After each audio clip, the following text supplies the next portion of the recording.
World soccer is in the headlines tonight. UEFA, the European governing body, has rejected a proposal from the FIFA president to sell parts of the World Cup to private investors in the United States. UEFA has said none of its national teams will take part in FIFA competitions as long as the proposals remain on the table. Let's get more now from Gavin Cooney of the Irish Times. Good evening, Gavin. Thanks for coming in. Some developments this evening, we should say. The Football Federation for North America, Central America and the Caribbean rejecting the proposals. The Football Association of Ireland saying no national teams will take part in FIFA competitions.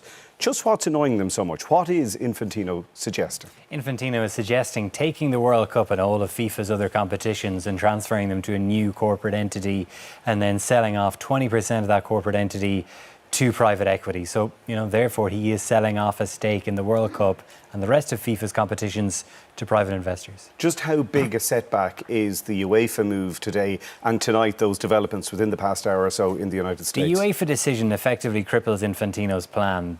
The UEFA opposition is right across all 55 member nations, including the FAI.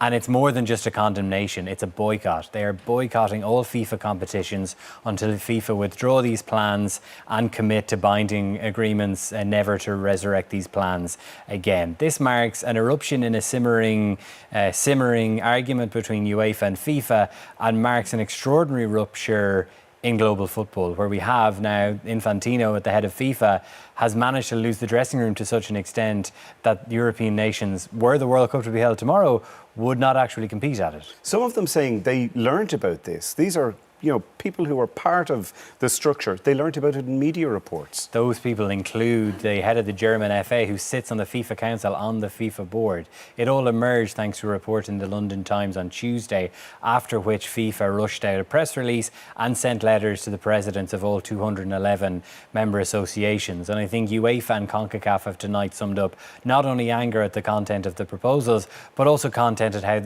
they're communicated. As you say, some only discovered through the media, and also how they have been presented almost as a fait accompli by Gianni Infantino, giving member associations a deadline until the 19th of September. So that's just over 50 days' time to say yes. And if they say yes, they'll earn a bonus $20 million for themselves. Well, we've just seen him there on screen run across to his friend Donald Trump. Now, Infantino wants a fourth term as president. He's found a loophole which he thinks he can do it. Could something like this scupper that effort? Potentially. I mean, this clearly detonates his credibility, but we could have said the same thing about the move to bring the World Cup to Saudi Arabia in 2034 with very little oversight, or the Peace Prize. At the moment, he's standing unopposed for re-election next year. Someone out there will have to emerge from the shadows at the 11th hour to challenge him, more likely as he is re-elected, and he's a kind of a lame duck presidency through to 2031. The World Cup may be over, but the drama continues. Gavin, thanks for coming into us tonight.